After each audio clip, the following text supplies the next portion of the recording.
자, 일단 시험 범위 내용 정리하는 시간을 좀 갖도록 하겠습니다. 그래서 우리가 처음에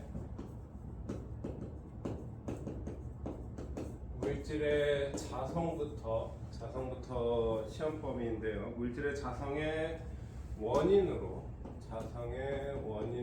우리 수업 시간에 두 가지를 이야기했습니다. 첫 번째는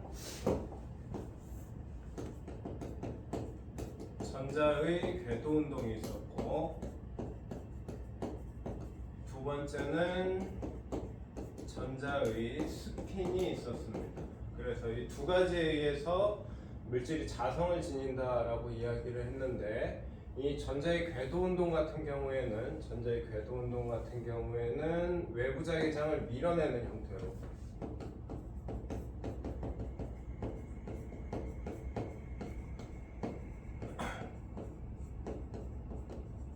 그래서 외부 자기장을 밀어내서 이 외부 자석을 밀어내는 형태로 힘이 작용하게 되는데, 우리는 그러한 특성을 반자성이라고 했었고, 반자성을 주도한다라고 우리는 표현하고 있습니다. 자, 그리고 전자의 스핀인데요. 전자의 스핀 같은 경우에는 외부 자기장의 방향으로 스핀이 정렬돼서, 무질서하게 흐트러져 있었던 스핀들이 외부 자기장의 방향으로, 한쪽 방향으로 정렬을 하게 되면서 그 결과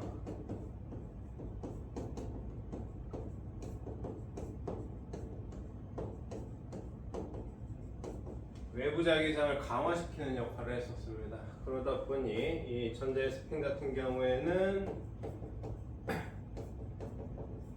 강자성을 주도한다라고 우리가 이야기를 했었어요. 자, 그러면 이 두 가지 원인에 따라서 이 자성의 종류를 우리 세 가지로 나눠볼 수 있었는데,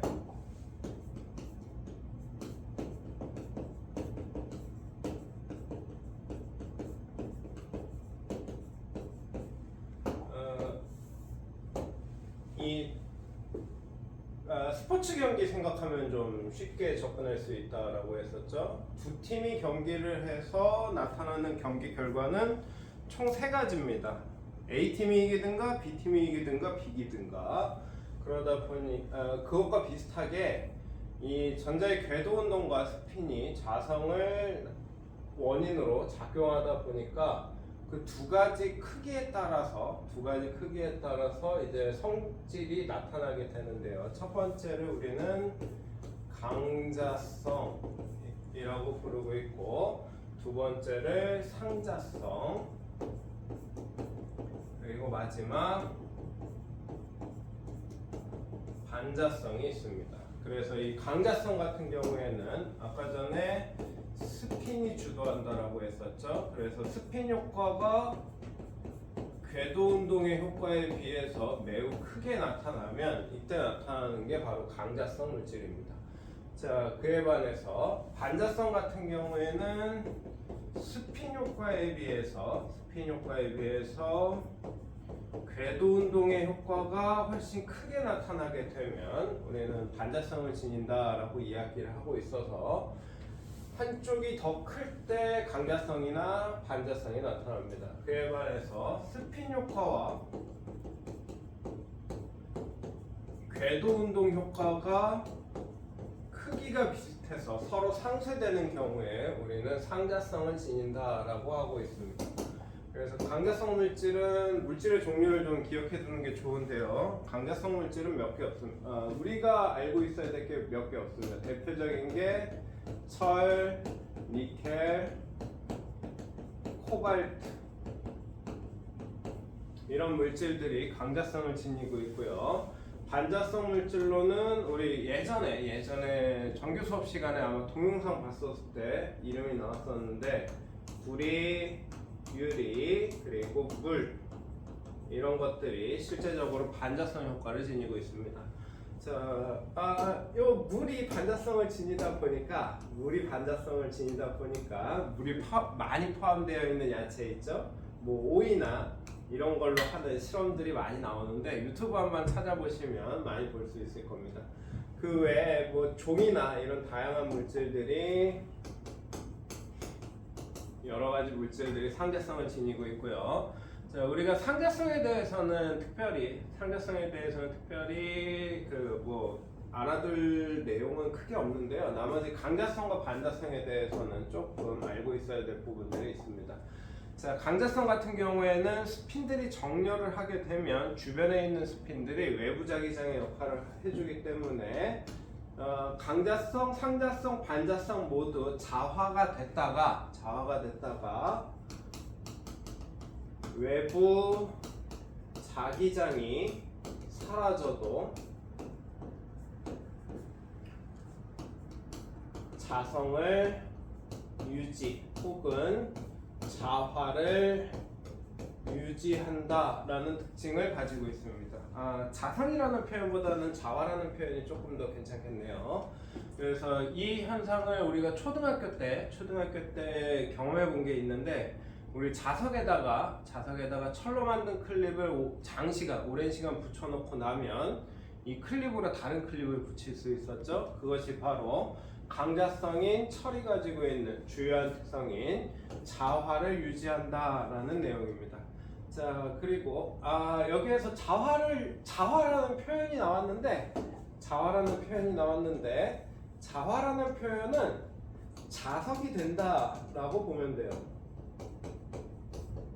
자석이 된다. 그래서 철은 자석이 됐다가 자석의 성질을 유지하는 이런 특성을 가지고 있기 때문에 우리 칠판에 이런 자석들 있잖아요.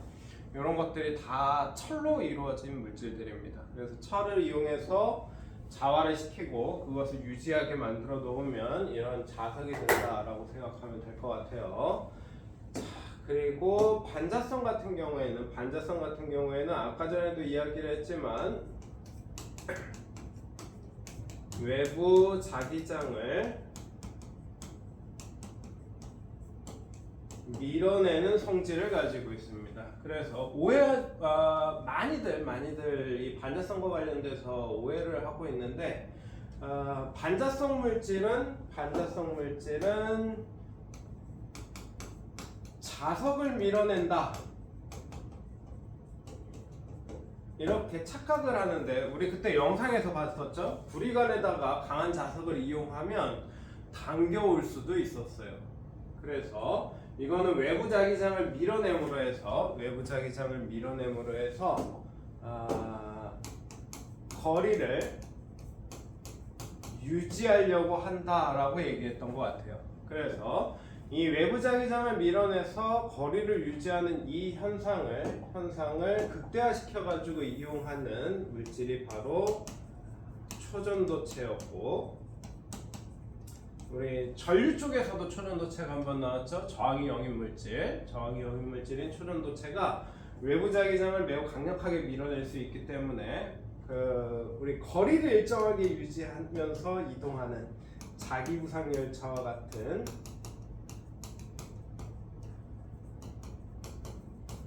기술에 우리가 이용을 했던 겁니다. 자, 그래서 이런 두 종류의 자성에 대해서는 조금 자세하게 알고 있어야 될 것 같아요. 자, 그러면 우리가 이런 자성체들을 이용하고 있는데, 우리가 보통 많이 이용해왔던 것,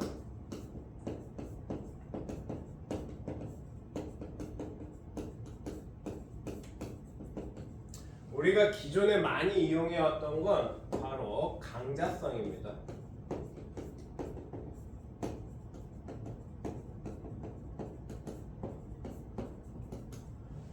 강자성 물질 같은 경우에는 자화를 시키고 자화를 유지할 수 있다라는 특징이 있는데, 이 강자성 물질이 가지고 있는 자화를 유지한다라는 특성을 이용해서 우리가 사용해 왔던 것이 바로 자기 기록 방식의 정보 저장 매체들입니다. 우리 수업 시간에 그 신용카드 뒷면에 있는 마그네틱이라든가 아니면은 필름이 아니죠. 카세트 테이프, 자기 기록 테이프들을 돌돌돌 말아놓은 형태의 카세트 테이프, 그리고 우리가 컴퓨터에서 많이 사용하고 있는 하드디스크 이런데 자기 기록 방식을 이용하고 있다라는 이야기를 했었고요. 그리고 역시 외부 자기장을 강화시켜 줄 수 있는 특징이 있기 때문에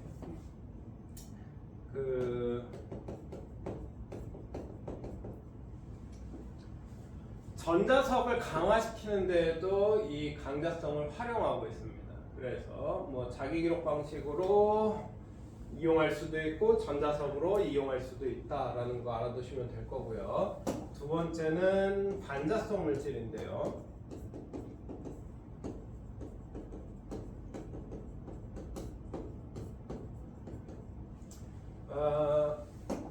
반자성 자체를 이용하는 현상은 자기부상 열차가 있습니다. 자기부상 열차. 그래서 이 자기부상 열차 같은 경우엔 아까 전에도 이야기했던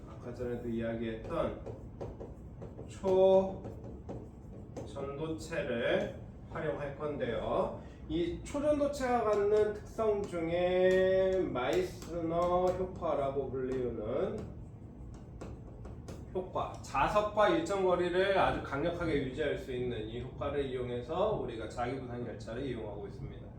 뭐 교과서에서는 이 반자성 물질, 특히 초전도체를 활용해서 다른 이야기도 하고 있어요. 다른 이야기, 예를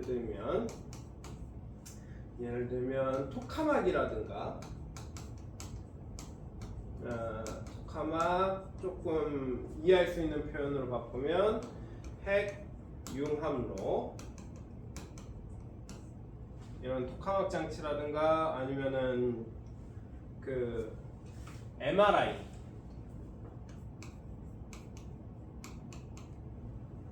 이런 장치들에 대해서 이야기를 하고 있는데 이게 사실은 토카막이나 MRI 같은 경우에는 반자성 자체, 그 자석과의 상호작용을 이용한다라기보다는 초전도체가 가지고 있는